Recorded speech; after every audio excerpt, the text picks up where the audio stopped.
네, 오늘은 특송이 없죠? 네. 예, 5월이 계속되고 있습니다. 5월은 정말 이 푸르름과 또 성장이 가장 활발하게 왕성하게 일어나는 그런 계절이 아닌가 싶습니다. 그래서 계절의 여왕이 무슨 달이죠? 예, 5월입니다. 그래서 5월 이 계절의 여왕에 맞게 또 사람도 옛날에는 여왕을 뽑았죠. 메이킨 대회라고 그래가지고 사람도 여왕이 되는 사람을 뽑은 그런 달이 바로 5월입니다. 그래서 국가적 차원으로서 이 풍성한 계절을 맞이해서 여러 기념일들을 제정한 것을 우리가 보게 되는데요. 날짜 한번 보시면 5월 1일은 근로자의 날이고 5월 5일은 어린이날, 5월 8일은 어버이날, 5월 15일은 바로 오늘 스승의 날, 5월 셋째 주 월요일 날 항상 지키는 것이 있습니다. 그것이 뭔지 아십니까? 성년의 날.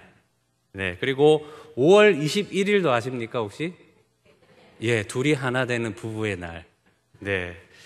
이렇게 5월 한 달 안에 얼마나 많은 기념일들이 있는지를 보게 됩니다. 특별히 오늘이 무슨 날이라고요? 스승의 날입니다.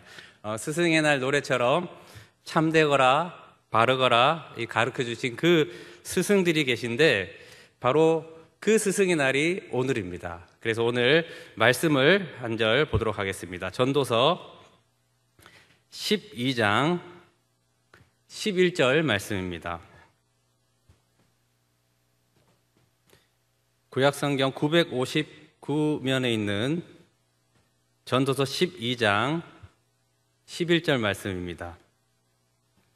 자, 한 절이니까요. 같이 우리 읽겠습니다. 959페이지 전도서 12장 11절입니다. 시작. 지혜자들의 말씀들은 찌르는 채찍들 같고 회중의 스승들의 말씀들은 잘 박힌 못 같으니 다 한 목자가 주신 바이니라. 아멘. 자, 이 스승이 나옵니다. 지혜자의 말씀이 나옵니다. 그런데 다 한 목자를 통해서 나온다라고 지금 우리 본문 말씀을 말씀하고 있습니다. 그래서 우리가 보통 스승 이렇게 생각하면요, 유치원 때부터 이제 대학원 교수님까지 그 정도가 이제 스승이라고 생각하는데 실은요, 태어날 때부터 끝까지 스승으로 남는 분이 있습니다. 누군지 아십니까? 맞습니다. 아버지와 어머니, 부모님입니다. 우리가 그래서 처음 만나는 그 엄마 아빠를 통해서 그분들의 음성과 또 제스처와 습관들을요, 자기도 모르게 학습되는 것이 자녀입니다. 그래서 우리가 그런 말 많이 하죠. 아이고, 너 하는 거 보면 너 애비하고 똑같다. 너 애미하고 똑같다. 그리고 우리도 한 번씩 스스로 보게 되면 제 모습을 보는 것 같아가지고 깜짝 놀랄 때가 많습니다. 그래서 말 한마디, 행동 하나 조심해야 되겠다라는 생각을 든 것이 한두 번이 아닙니다. 이처럼 스승의 날도요, 실은 가정에서부터 시작되는 거구나라는 것을 우리가 알게 되는 것입니다. 가정은 이렇게 모든 것의 근간이 되는 중요한 기관인 것이죠. 우리 하나님께서요, 직접 제정하신 신적인 두 기관이 있습니다. 한 기관은 무엇이냐면 바로 가정이고요, 한 기관은 바로 교회입니다. 그래서 그런지 이 가정과 교회는요, 아주 밀접한 관계가 있습니다. 여러분도 다 경험하셨겠지만 바로 교회가 화평하지 않으면 가정도 화목하지가 않고, 또 반대로 가정이 화목하지 못하면 교회 생활도 평안하지 못한 것을 여러분 경험하셨을 거예요. 왜 그렇죠? 이 두 기관은요, 하나님께서 직접 제정하신 기관이기 때문입니다. 그래서 이 두 기관은요, 영적인 흐름을 같이 타는 거예요. 만약 가정 생활은 괜찮은데 교회 생활이 어렵다. 또 반대로 교회 생활은 괜찮은데 가정 생활이 어렵다. 그러면요, 분명히 하나님과의 관계가 문제가 있음을 우리는 돌아보아야 하는 것입니다. 마태복음 22장 35절에서 40절까지의 말씀을 보면 이런 말씀이 있습니다. 우리 띄워주시면 같이 한번 읽겠습니다. 시작. 그 중에 한 율법사가 예수를 시험하여 묻되 선생님, 율법 중에서 어느 계명이 크니까? 예수께서 이르시되 내 마음을 다하고 목숨을 다하고 뜻을 다하여 주 너의 하나님을 사랑하라 하셨으니 이것이 크고 첫째 되는 계명이요 둘째도 그와 같으니 내 이웃을 내 자신같이 사랑하라 하셨으니 이 두 계명이 온 율법과 선지자의 강령이니라. 아멘. 자, 율법사가요 지금 예수님께 어느 계명이 가장 크냐고 지금 묻고 있습니다. 그때 예수님께서는 내 마음을 다하고 목숨을 다하고 뜻을 다하여 주 너의 하나님을 사랑하는 것이 첫째 계명이고, 그리고 내 이웃을 내 몸과 같이 사랑하는 것이 두 번째 계명이라고 말씀하십니다. 그런데 우리가 여기서 눈여겨봐야 하는 것은요, 39절에 뭐라고 말씀하고 있냐면 첫째 계명을 쫙 말씀하시고 39절 시작이 뭐라고 되어 있습니까? 둘째도 그와 같으니 라고 되어 있어요. 이것이 무슨 말씀이냐면요, 가장 큰 계명은 하나님을 사랑하는 거고 그 다음에 큰 계명은 내 이웃을 내 몸과 같이 사랑하는 거다라는 것을 이야기하는 것이 아니고요, 바로 하나님을 사랑하는 것이 이웃을 사랑하는 거와 그와 같다라는 거예요. 똑같다라는 이야기를 하고 있는 것입니다.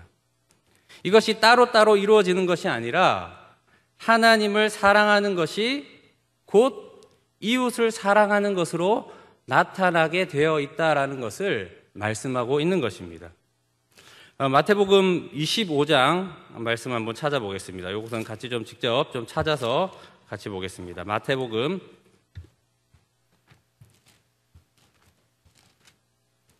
25장 신약성경 42페이지에 있는 마태복음 25장 31절에서 40절까지 말씀입니다.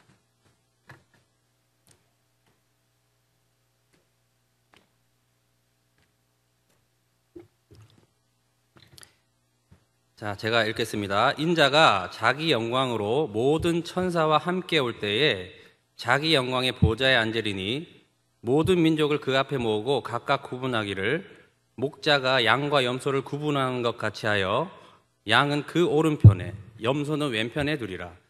그때 임금이 그 오른편에 있는 자들에게 이르시되 내 아버지께 복받을 자들이여 나와 창세로부터 너희를 위하여 예비된 나라를 상속받으라. 내가 줄일 때에 너희가 먹을 것을 주었고 목마를 때에 마시게 하였고 나그네 되었을 때 영접하였고 헐벗을 때에 옷 입혔고 병들었을 때에 돌보았고 옥에 갇혔을 때에 와서 보았느니라. 이에 의인들이 대답하여 이르되 주여 우리가 어느 때에 주께서 줄이신 것을 보고 음식을 대접하였으며 목마르신 것을 보고 마시게 하였나이까? 어느 때에 나그네 되신 것을 보고 영접하였으며 헐 벗으신 것을 보고 옷 입혔나이까?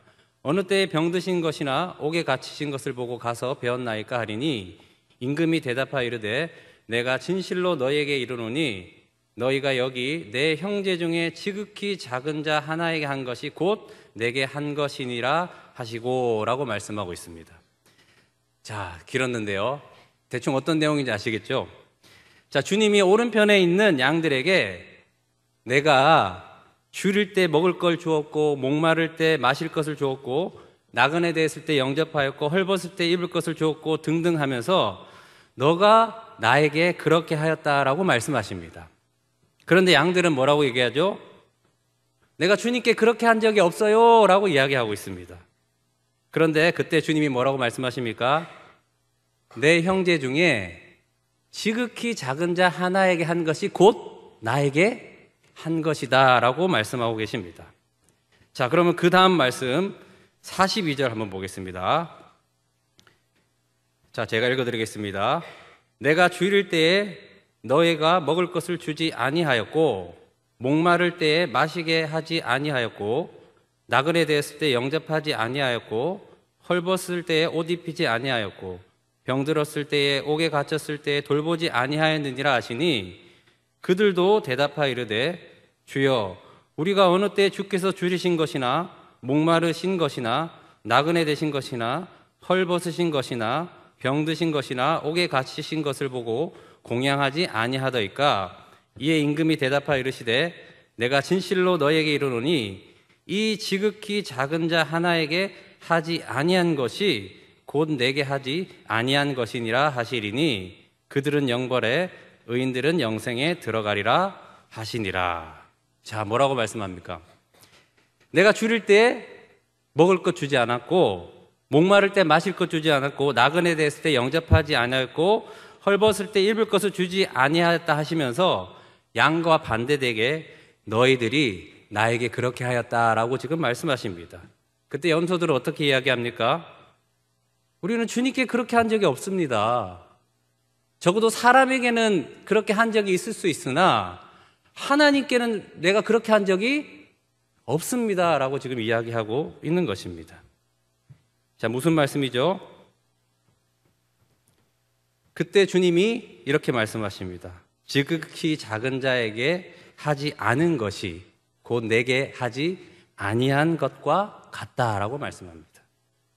하나님을 사랑하는 것은요, 반드시 이웃을 사랑하는 것으로 나타남을 말씀하고 있는 것입니다. 자, 우리는 가정생활, 교회생활 이렇게 따로 생각을 많이 합니다. 그런데 그렇지 않다라는 거죠.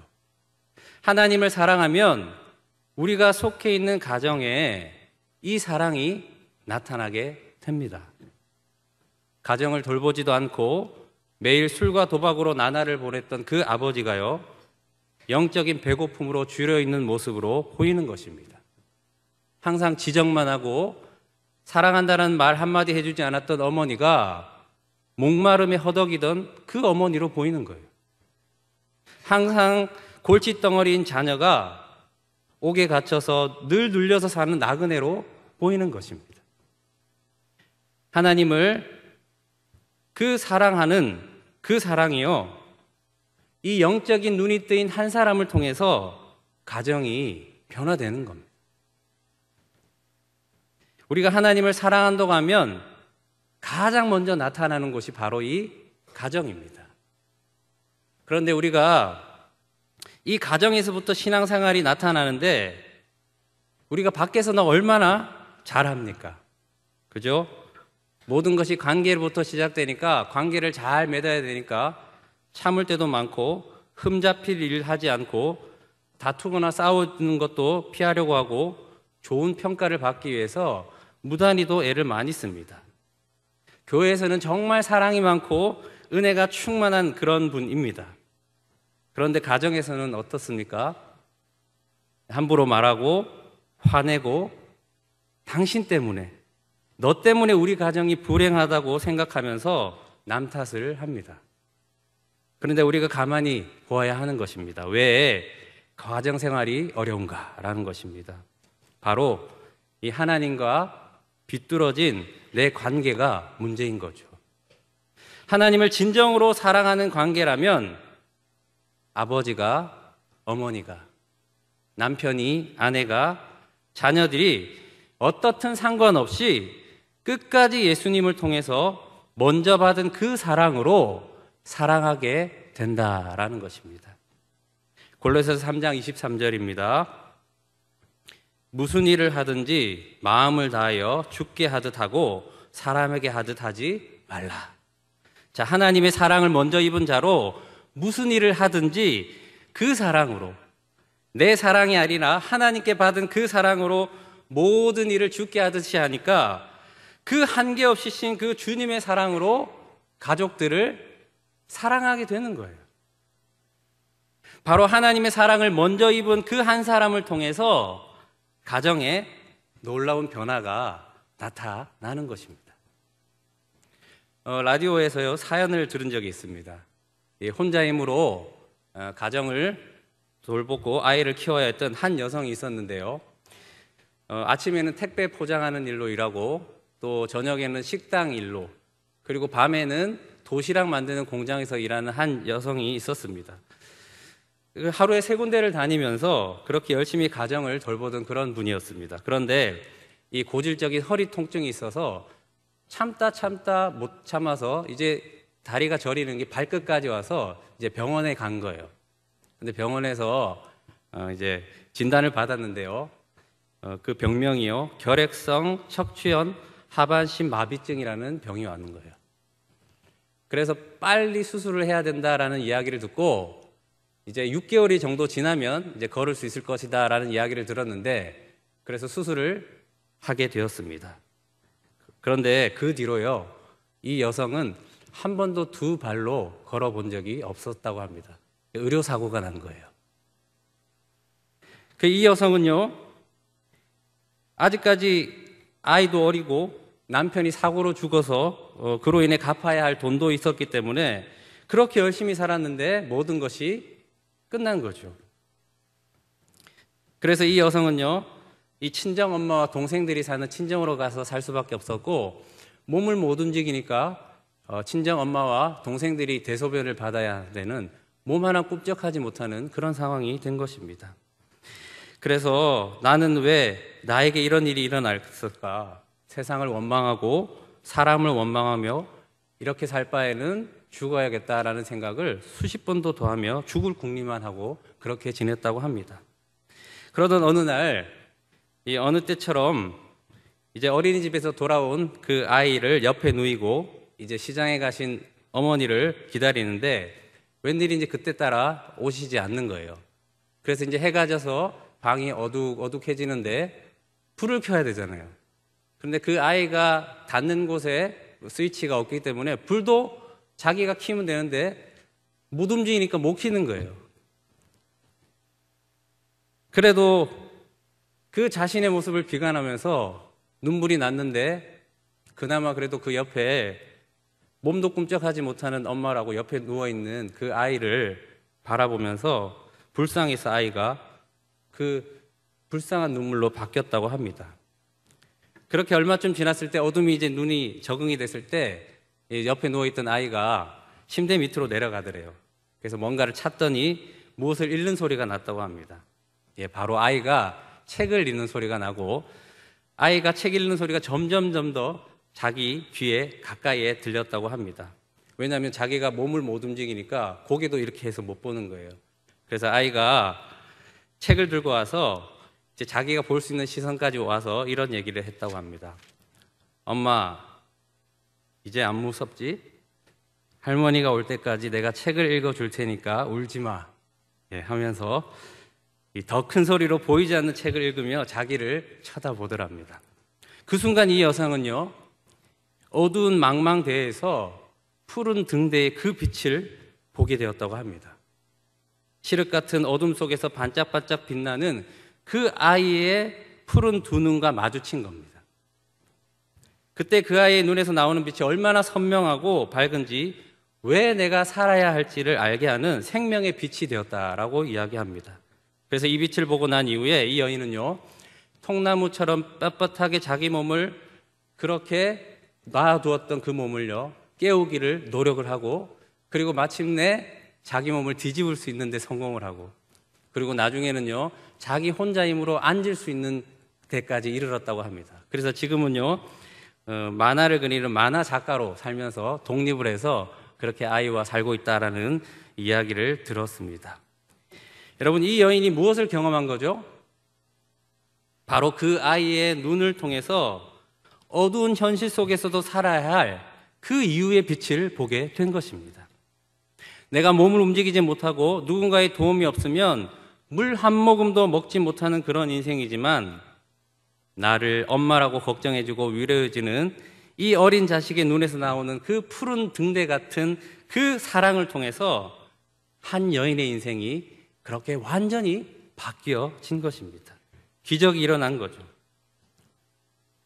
사랑하는 여러분, 가정의 한 사람의 사랑이요, 그저 엄마 무섭지 않게 책을 읽어주는 별것이 아닌 것 같지만 그 어린아이의 사랑이 그 망망대의 푸른 등대와 같은 사랑의 눈빛이 이 여인을 완전히 바꾸는 사랑으로 다가온 것입니다. 여러분, 여기서 우리가 가만히 생각해 봅시다. 이 아이의 엄마를 향한 이 사랑은요, 실은 어디서부터 시작된 거죠? 엄마가 아프지 않았을 때 준 그 사랑이 그 사랑으로 다시 간 거예요. 그러니까 사랑은요, 자기로부터 시작되는 게 아니에요. 그 아이의 사랑은 엄마의 사랑으로 시작됐고, 그리고 그 엄마는 또 그 위에 엄마로 사랑이 시작된 거고 또 그 위에 엄마로 시작된 거고 사랑이고 그래서 끝까지 올라가면 무엇이 있을까요? 예, 그렇습니다. 하나님의 사랑으로부터 시작되어서 우리가 사랑할 수 있게 되는 것입니다.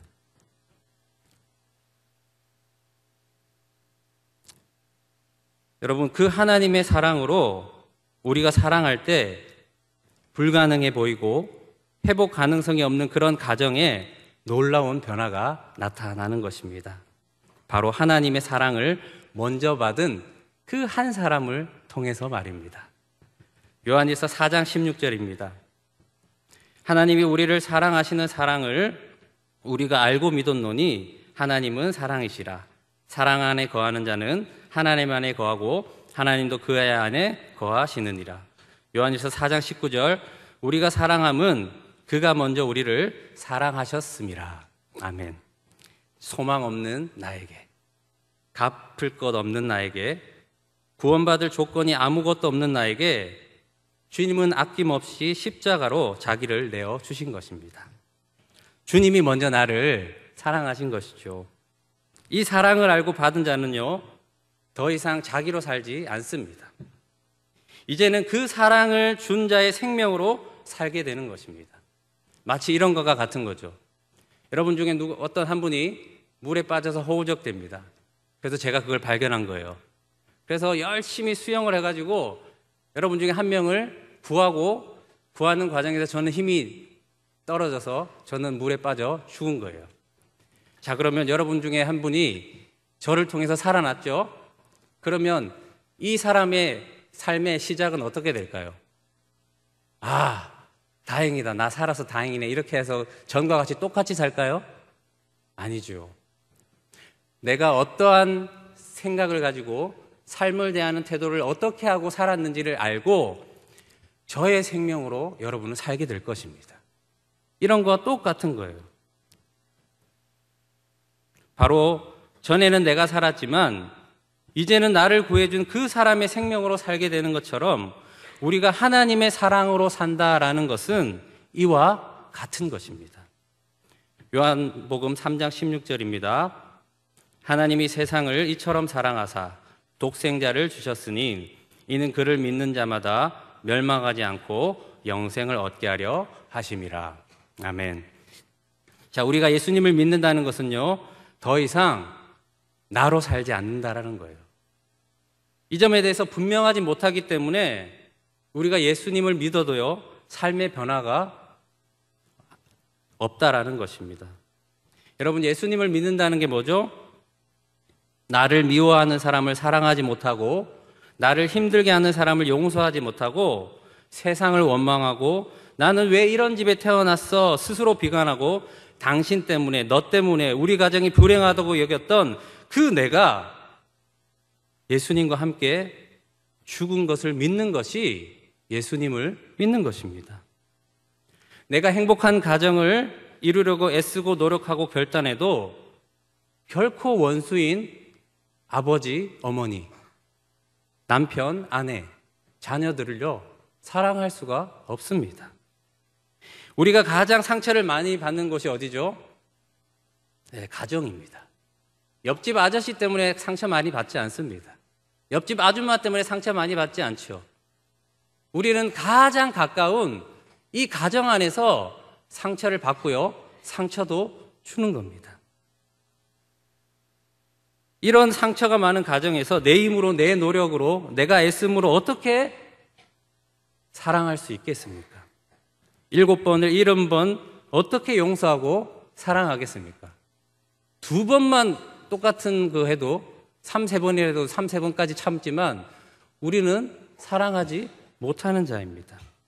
나는 할 수 없는 거죠. 그런데 우리는 예수 믿는다고 하지만 내가 죽지 않고 예수 믿는 내 열심으로 내가 할 테니 주님 힘주세요 라고 하는 것입니다.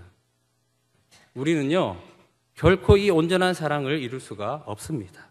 오직 주님의 사랑만이 가능한 것이죠. 이 주님의 사랑을 먼저 입은 자만이 할 수 있는 겁니다. 주님은 나를 위해 자기 몸을 십자가에서 기꺼이 내어주셨죠.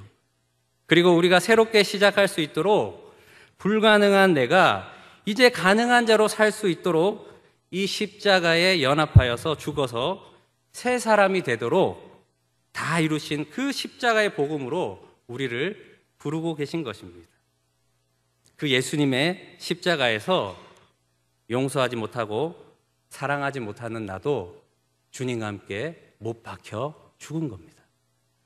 로마서 6장 6절 말씀입니다.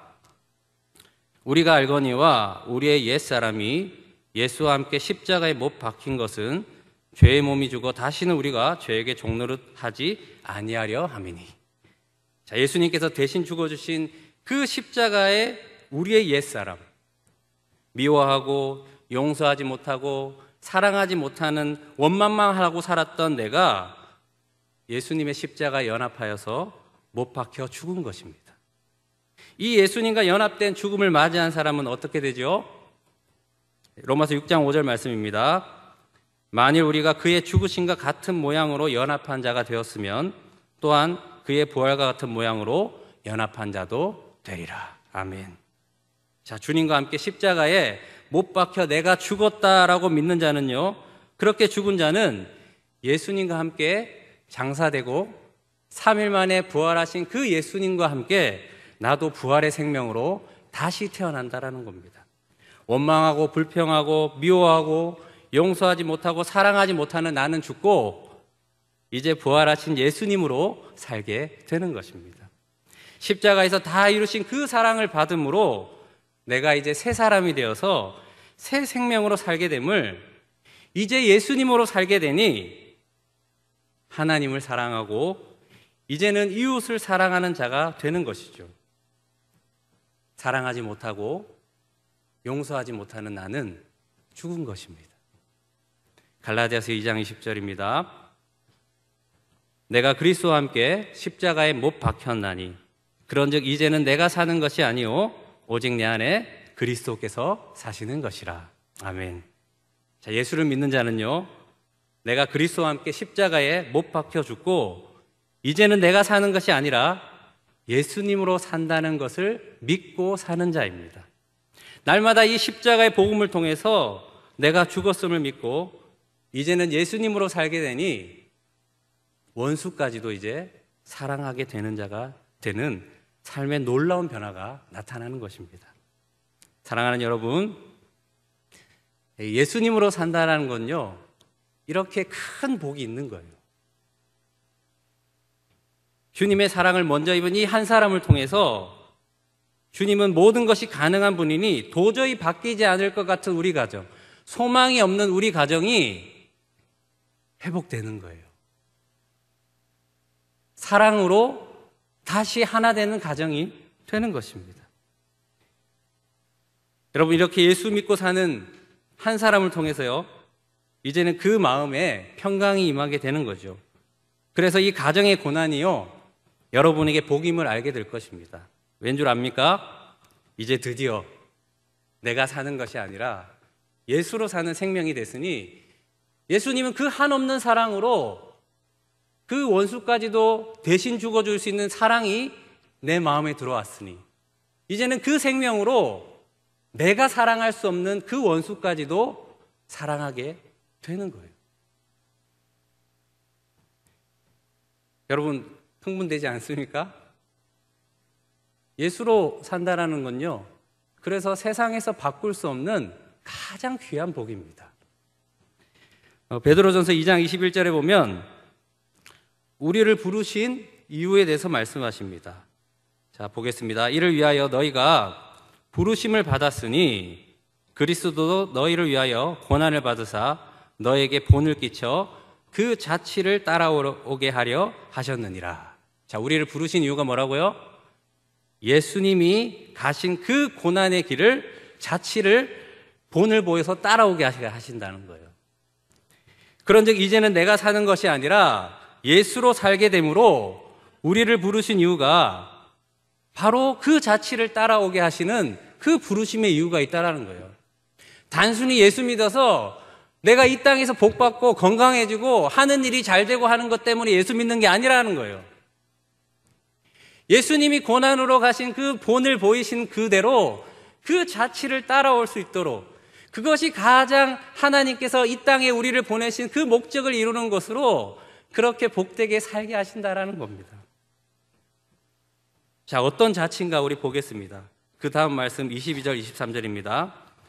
그는 죄를 범하지 아니하시고 그 입에 거짓도 없으시며 욕을 당하시되 맞대어 욕하지 아니하시고 고난을 당하시되 위협하지 아니하시고 오직 공의로 심판하시는 이에게 부탁하시며.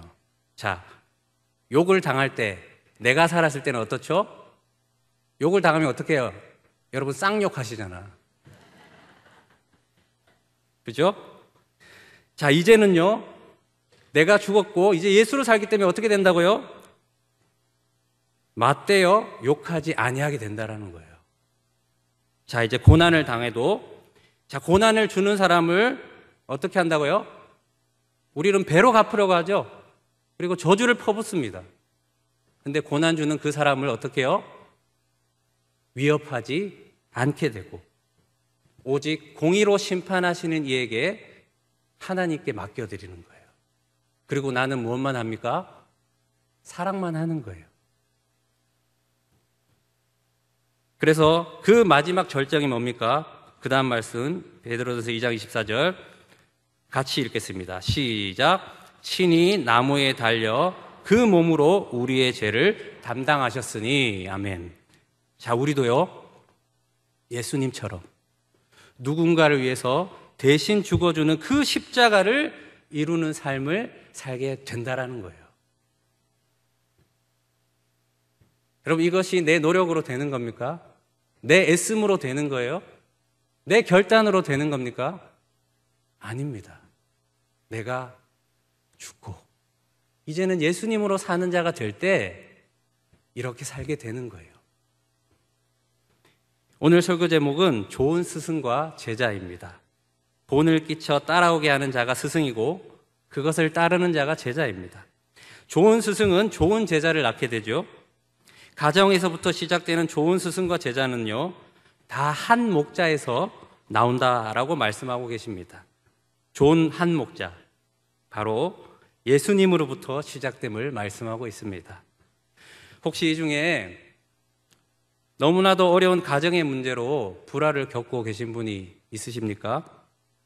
도저히 사랑할 수 없는 아버지, 어머니, 또 내 남편, 원수 같은 내 아내. 네, 여러분 착각하시고 계세요. 남편들도 원수 같은 아내가 많아요. 자, 골칫덩어리 같은 자식들 때문에 힘들어하는 분 계십니까? 이제 내가 노력하고 애쓰고 결단했던 나를 예수님의 죽음에 함께 넘기시기를 바랍니다. 또한 가정에 대해서 포기하며 소망 없이 살았던 나를 예수님의 죽음에 함께 넘기시기를 바랍니다.